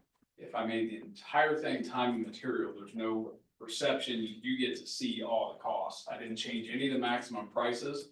But if I had one package that was a monthly fee, should Jay have been working 25% of the time on that, or 50, or we didn't want to leave any doubt that you guys were getting a fair deal and you got to see all the costs. So we didn't need to change the overall target price. We just want to give you full visibility. Because we didn't want anyone to think there were any improprieties or anything happening, so I thought it was better just to open the books and let you see everything, so. No cost change, something simple, just really hard to explain, so. Phil asked me to explain it, if you had questions, I'm more than happy to talk through it, so. Adam, you okay with this? All right. So this is your initiative to do this, or? We brought it up, we Yep. recommended it just because there's always a little bit of concern when you can Yep. see all the books for this, but not for this. You wonder if you're getting a fair deal. Our reputation means it, everything to us, I'd rather you see the books, I just didn't want the question. Appreciate you doing that. Appreciate it, yeah. Yep. Very much. Any questions? Move to pass that ordinance, second reading by title. Thanks, thank you. Kushner, Yes. Osborne, Yes. Latari. Yes. Jones. Yes. Euler. Yes. An ordinance authorizing the city manager and city clerk to execute contract amendment number 2 to the agreement with Bowen Engineering Corporation for the west and east wastewater treatment plant improvements in the city of Warrensburg, Missouri. This is for adoption or rejection. Kushner, Yes. Osborne, Yes. Latari. Yes. Jones. Yes. Euler. Yes. Thank you. Item 8, short-term rental update presented by Mike Sprague. Thank you, Mayor and Council. I'll try not to belabor this point, but I know it is a topic of interest to you as well as short-term rental operators here in the community. And I'll be happy to answer any questions that you might have for me. But as you know, you passed an ordinance in 2023, the end of 2023, addressing short-term rentals. And one of the things that ordinance did was make short-term rentals subject to paying the lodging tax.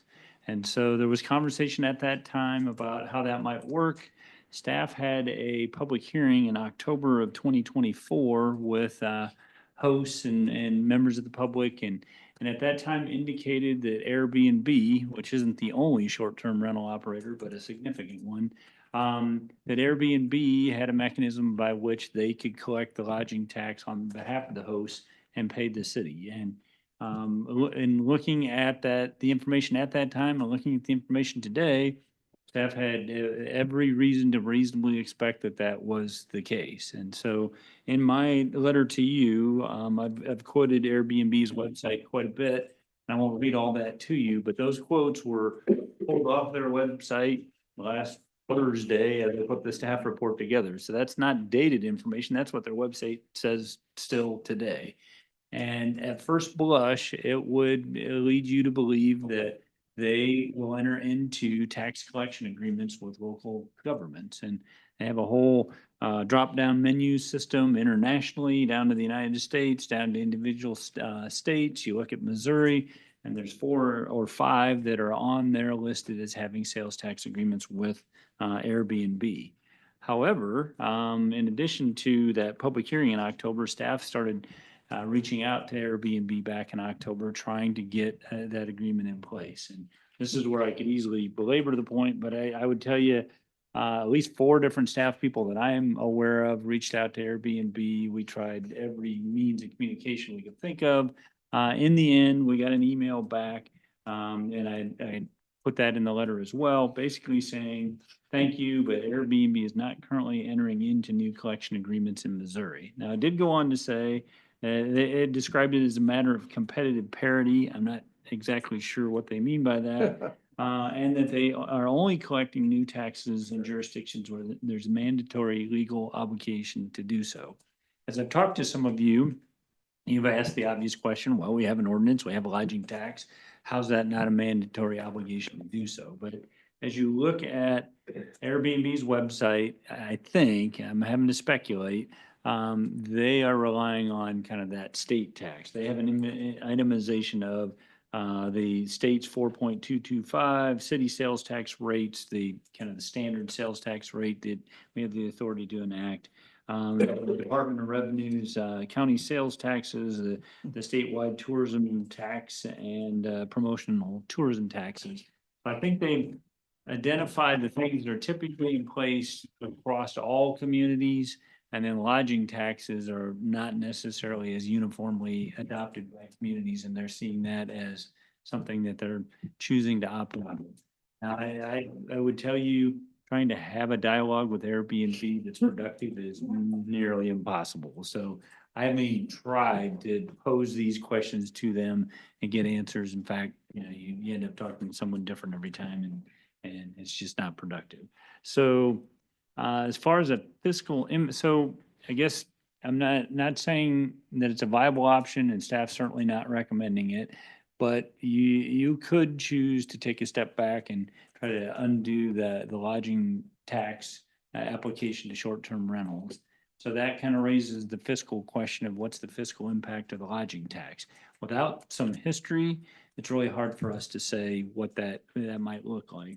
But what we were able to pull together is and again, Airbnb is not the only short-term rental operator. VRBO is another one, and then bed and breakfast may be independent. But when we did a quick look at an Airbnb search for Warrensburg on June 20th, the long story short, the average daily rate of those listings that we saw, and granted, some are in Warrensburg proper, some are in Johnson County, some Chilhowie, Sedalia, but the average of that was $195.91. So a 5% lodging tax on that would be $9.80 per listing, per day, per reservation. What I can't tell you is how many reservations we get in a year's time. But, obviously it's a revenue source that certainly can contribute, and it would go to the CVB's funding. So this is a little bit unique, maybe for the way we've done things in Warrensburg, but what I've offered you are some options for your consideration, is trying to break down the different possibilities here in light of the way this has played out. You could take no action, and that would result in the ordinance remaining in effect, with individual operators remaining responsible for collecting and remitting the lodging taxes. I would say that Airbnb, by way of their email and otherwise, has said they can communicate with their operators, they can try to assist in some way, but it wouldn't be the scenario where Airbnb takes care of it all of it and cuts a check to the city. You could request that we schedule a staff schedule a meeting and provide an update to the operators of short-term rentals and kind of go through this whole explanation. I would tell you, in the public hearing that we had previously was more of an opportunity for input. This is more just kind of where we're at. So I don't know that we could do a public hearing, but I don't know that it's a two-way conversation as much as it's information that we need to share. A third option is that we could prepare a written explanation, which we've already started gathering information and trying to provide guidance and instructions. And we could distribute that explanation and those instructions proactively. And we could also do that as we have applications for license, whether it's a new operator or renewal. You could request that we follow up with Airbnb further. I do think they did offer by way of email, and we could respond to that email, that they offered to communicate with their hosts. We probably should take them up on that. Or you could say that in light of this new information, you want to reconsider the ordinance, you want to reconsider the approach to short-term rentals and the application of lodging taxes to short-term rentals. The short-term rentals are a significant player in the market anymore, not just in Warrensburg. I think you've acknowledged that it's a level playing field question. I would tell you personally, as I planned a trip in another community in Missouri recently, I went out to a website and looked at that community, and I got a smattering of hotels and Airbnbs and VRBOs and bed and breakfast. It was a smorgasbord of choices that I then chose from, and I ended up with an Airbnb. But I guess my point is, hotels that are paying the lodging tax in Warrensburg are competing with short-term rentals in the marketplace now. So I don't know that from a fairness equity standpoint, backing up on the short-term lodging tax is something that staff recommends. So in light of all those options, staff's recommendation would be that we go ahead and prepare, that you tell us that you'd like us to continue down the path of preparing that written explanation, distribution of that explanation, and trying to provide some assistance in terms of how to navigate Airbnb, as well as follow up on Airbnb's, offer to communicate with their hosts. But we're kind of having to follow Airbnb's lead here a little bit and try to do as much as we can. But if they're opting not to enter into a tax collection agreement with us, there's not a whole lot more that we can do other than communicate that to the short-term rental hosts in the community and try to assist them in understanding that and understanding what their options are in light of that. So with that, I'd be happy to answer any questions. I'm not an Airbnb expert, but have done quite a bit of research and have some relatives that have Airbnbs, and they were able to share with me kind of behind the scenes what those settings look like. And I think there is a way for a host to make all the selections they need to make to collect, account for that, and remit it. It may not be as convenient as Airbnb doing it on their behalf, but frankly, they're running a business, and it's just part of their collections and accounting process. I agree with the recommendation. The funds collected support our visitors center, and they've been doing a fantastic job with the product that they're putting out. And for them to not have this revenue is really detrimental to them. So yeah, I'm supportive of your recommendation. And presumably their marketing efforts benefit hotels and short-term rentals alike. Yeah, for sure. So this would be, so if we go with number 3, this would be communicating to all the registered short-term rental hosts that the city knows of, whether or not they are contracted or affiliated with Airbnb or VRBO or anything else. Other than those two, I mean, I guess it would be near impossible to know all of them unless those places are registered somewhere. Right. But other than Airbnb and VRBO, is there another place that folks commonly list their homes or garages or whatever they're renting out? Yeah, not that I'm aware of, other than if you're just kind of a standalone bed and breakfast that has your own marketing effort. Well, it just seems fair to me. I mean, I can see a short-term rental host arguing, it's not fair for me. I'm trying to compete against Hyatt, but it's also true that, it's a level playing field, that everyone is being promoted by our CVB and everyone is benefiting from the work they do and from the work that the city does and the Chamber of Commerce does and all of that. So it's, they're benefiting without giving back. So are you just asking for? Well, maybe I'll make this easy. Our intent is to do option number 3 unless you give us direction to the contrary. How's that? Okay. I'm in favor of option 3. I'm in favor of option 2. Okay. Thumbs up. And thanks for your work on that, everybody. I Yeah. had a lot of research. A lot of footwork on that for Where's that all going? the spinning in place. Yeah, Jessica, thank you very much. For And it's unfortunate that it's turned out this way because we had really hoped and thought that it was going to be easier for It was. the Airbnbs that we have locally to let the tax and have it remitted. Right. So it's unfortunate it's not our doing. We tried our best. Yeah, if you're approached by a host, I couldn't tell you how many hours we have invested in trying to dialogue with Airbnb to do what their web. Now I'm editorializing a little bit, but to do what their web page. So your Here's communication, is there a date on there then that would start? Or is it tied back to? Yeah, well, the effective date of the ordinance was June 1. Right. So we'll get the communication out, and that ordinance, the hosts have an obligation to register with us. And so that hadn't really changed. So the first point of communication will be those that are registered with us, but then if we can find others that aren't, we'll try to communicate with them as well. Approximately how many do we have registered with us? Oh, registered? I don't know how many licenses I asked we Carrie and she said she thought 20. But so I was gonna say we had about 20 half. inspections Okay, that's good. throughout the spring, so 20 establishments inspected, Yes. there were a few more than 20, but I would believe you're right around that. Yeah, number. I anticipated that question. I asked her last week and it was about 20. Okay. And Thank you. online, if you look, It's about 40. yeah. What I thought. And we get the 2026 World Cup next year too, which would really. Yeah, Yes. I do think. That number's gonna go people up. Might look at that Yeah. and see that as an opportunity, we might see an influence. Yeah, I've heard that somebody thought that it might be kind of cool to rent their whole house out. I can't even imagine. I might have said something like that. My wife doesn't agree, but. Oh, you mentioned it. No, thank you. Any questions from Mike or anybody else? No? All right.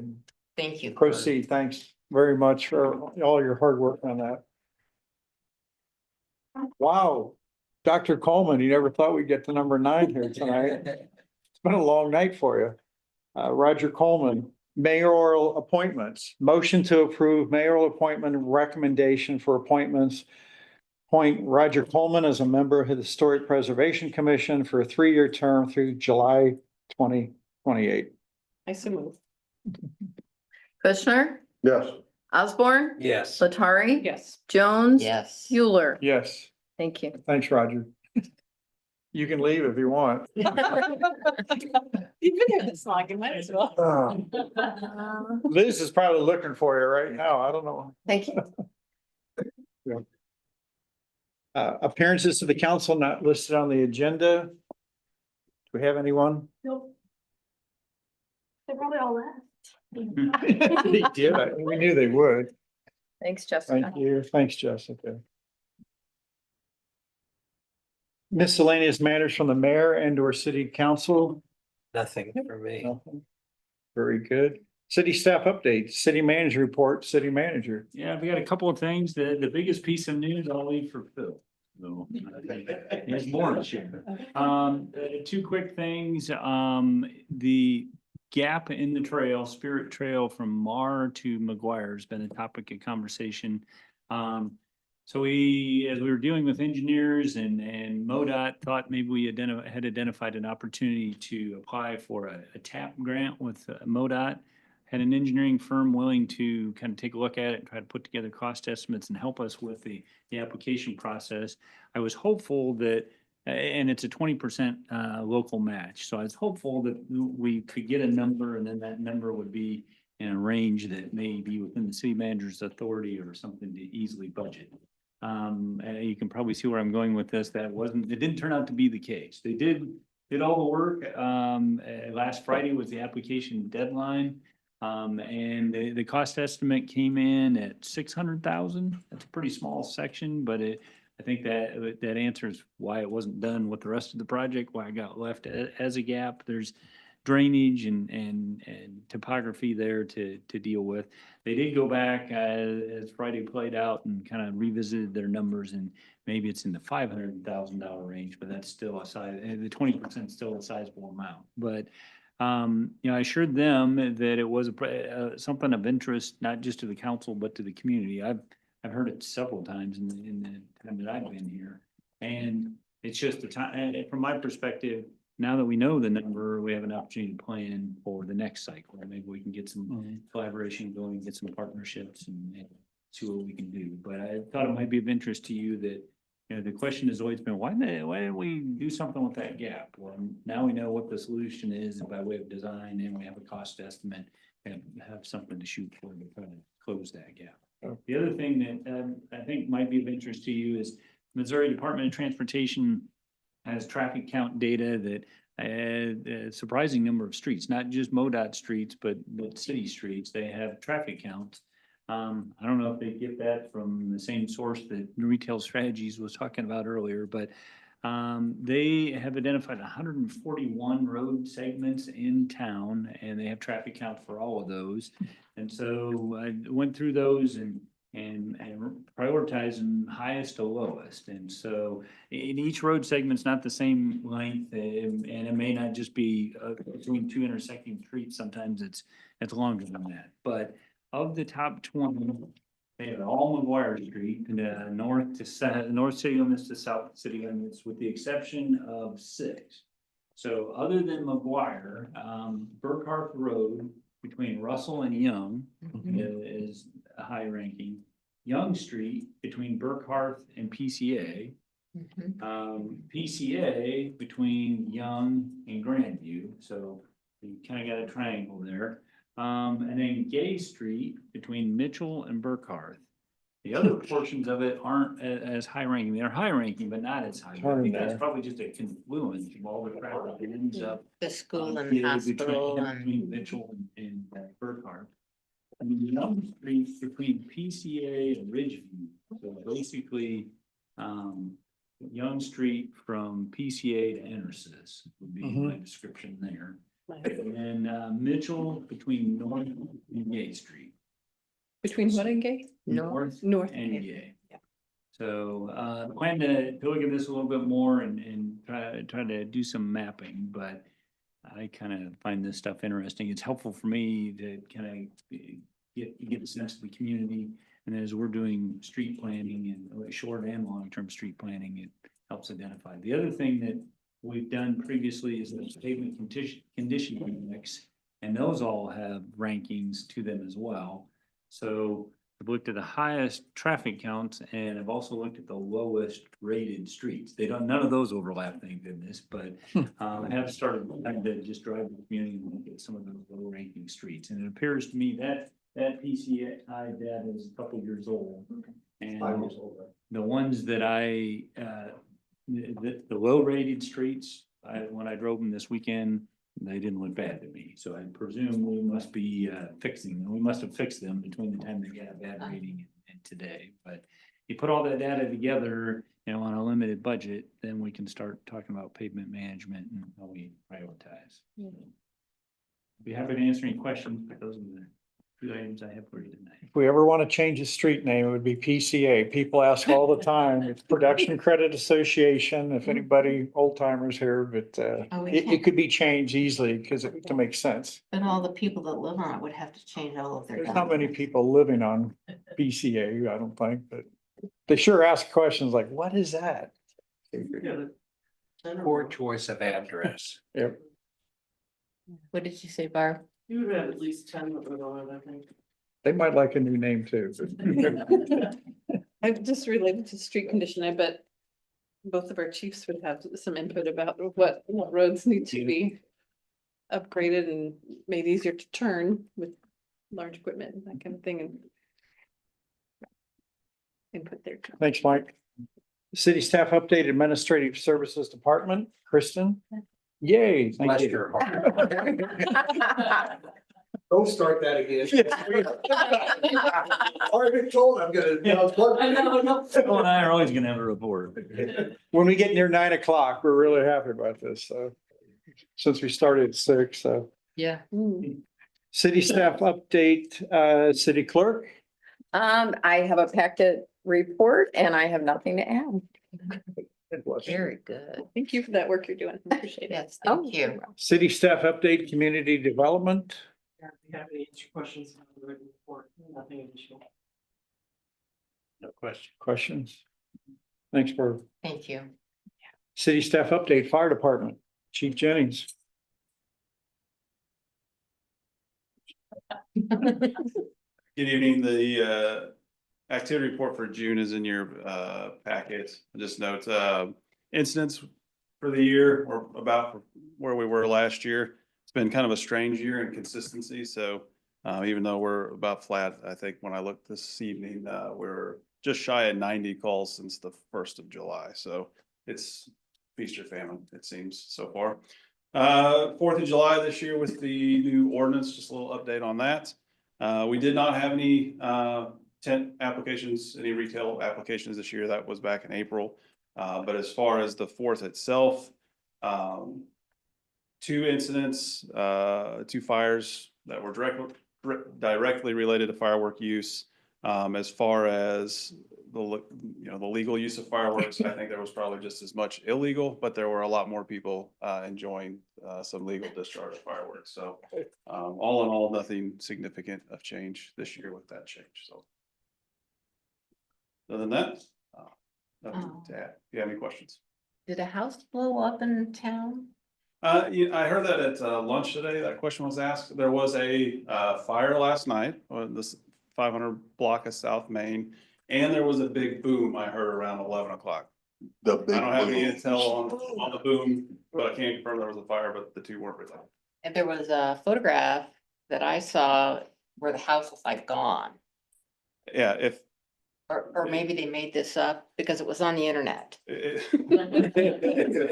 was not within Johnson County. So I can confirm that. But, and two people, I think even two people had died. Not Johnson County, not Warrensburg, just, Yeah, okay. not local. Saw something in Massachusetts earlier this morning at a senior care facility, but nothing here. Okay, thank you. I couldn't figure out where it could be.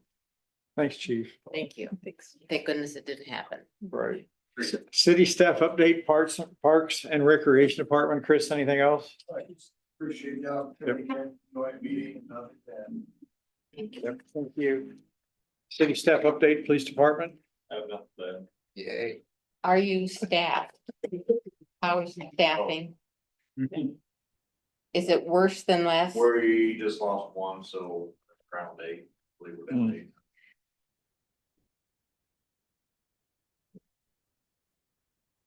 City staff update. Bill, you just gotta come off, don't you? Have to talk. We'll put your nameplate on that dais. Nameplate right here, yeah.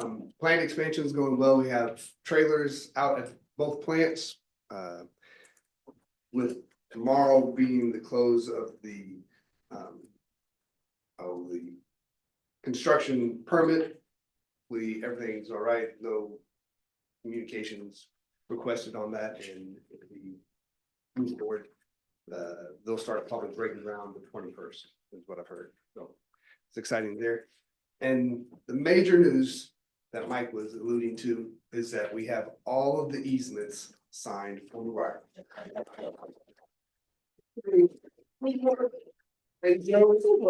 Adrian. That is a big deal. Did a great job, and we're done with that. So now it's full steam ahead. Evergy's moving. You've seen poles, concrete work on the side of the roads is going and very fast. And then hopefully in September, sooner than later, they will get the road actually ripping out and relaying. So. So you expect in September that they'll start to lay the new road because everything else is Still kind of in saying place? later September, I'm being optimistic and saying mid-September, we'll see some road construction starting Broad or around Broad. Okay, That's what's proposed. okay. Of course, that's what was proposed with the concrete. They're starting north and heading south. And is it still expected to be completed at the end of the calendar year? Yes, it's still, the Or new still- date is the 23rd of December.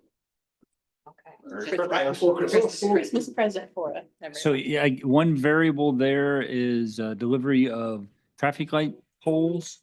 And so it could be that the timing of that may cause those to be delayed, but the majority of the project would be done. And we've already had conversations with them about not paying the maintenance fee or the the management fee on a monthly basis if we're down to just the streetlights. And back to the 2 treatment plants. So I guess I had no idea when we started this, the amount of time that it takes to get to the point where you are now just now going to break dirt. So it's been a year. About that, yeah. And so now that you're almost ready to break dirt, Yep. how long does it take It'll from take another year. another year? We're not supposed to be done with that project until October of 2026. Okay, So all it'll take right. a little bit over a year. I just can't imagine the amount of time and the cost of this? Because it's not like it's the first one that was ever built in the world. No, but you have a lot of dirt you're moving, you have a lot of concrete that you're pouring and letting cure. You've got a lot of electrical, a lot of Piping. I mean, it's not just a building.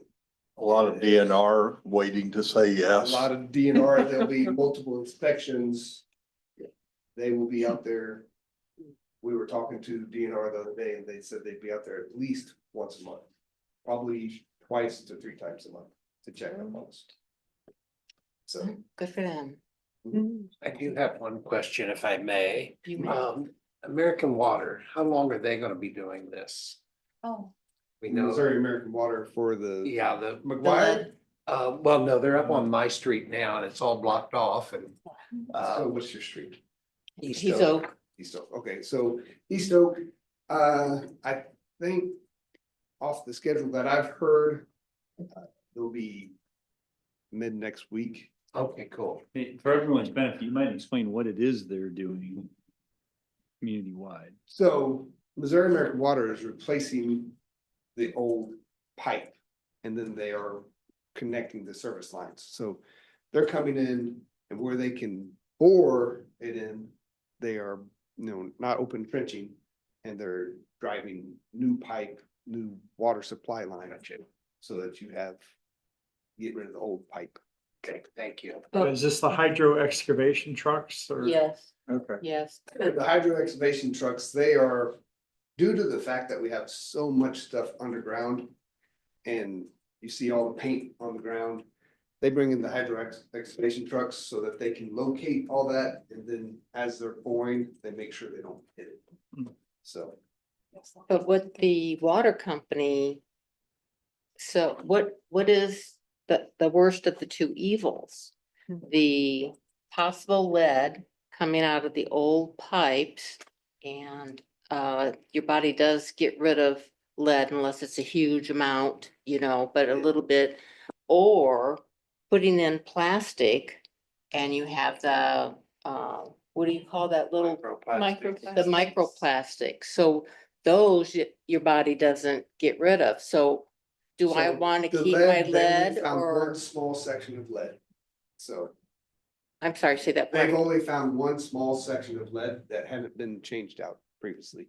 So most of the pipe in Warrensburg are upgraded to copper or some other PVC lead or not non-lead material, PVC, plastic or copper. So Copper's good. yeah, copper's fine, but they've only found doing this work out of McGuire, they've only found one spot that had lead. So I probably telling you things you already know, but this is all federally mandated, federally regulated. So the content levels are set. The lead mandate is a federal mandate across all water providers. And so that's why the water company's having to go out and assess whether the service lines themselves. And then the question of lead versus plastic, that's for the EPA to tell us what the right answer is, I guess. Right.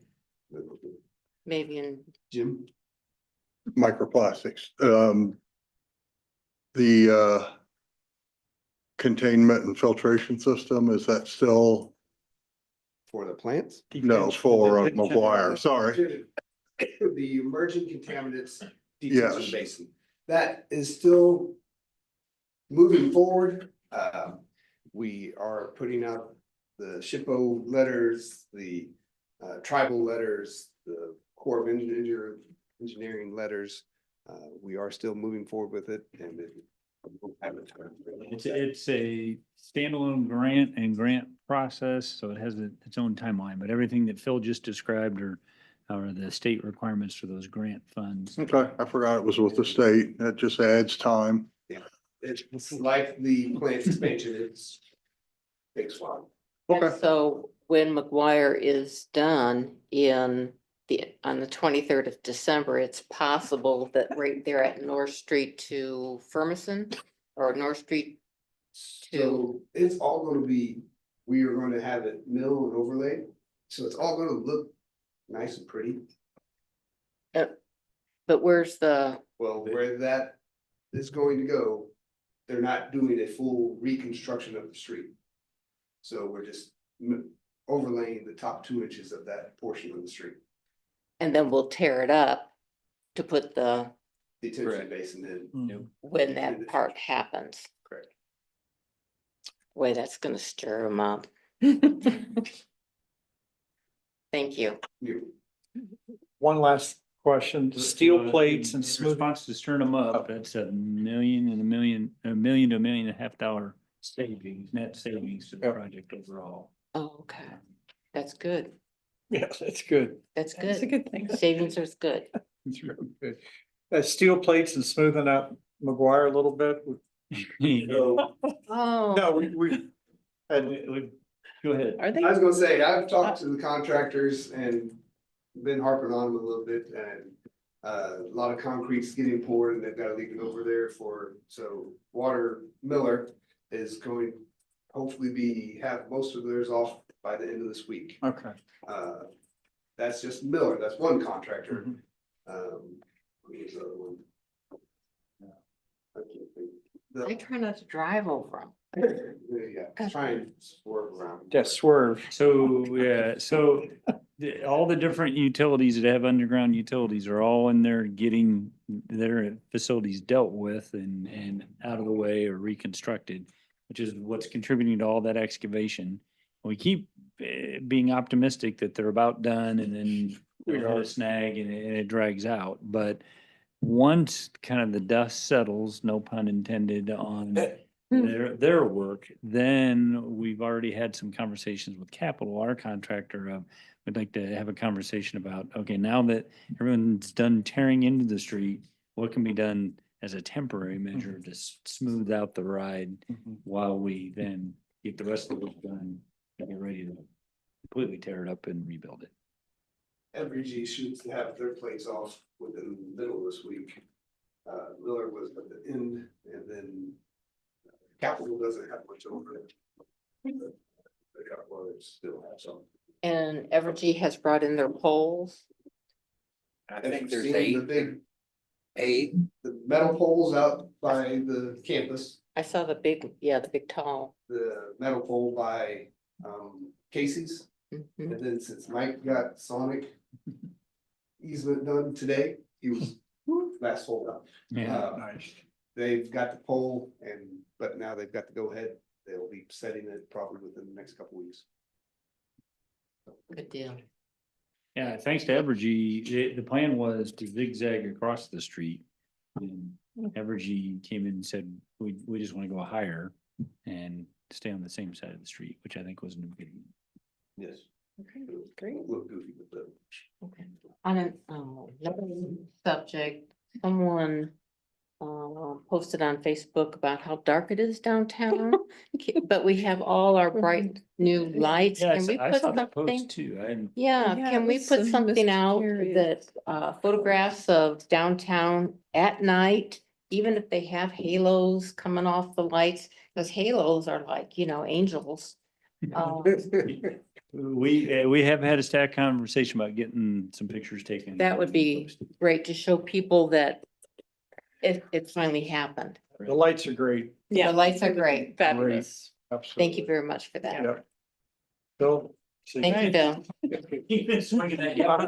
I know, yeah, it's trying to hurry up. Nope, no more questions here either. WCBB, no comments, adjourned. Not here.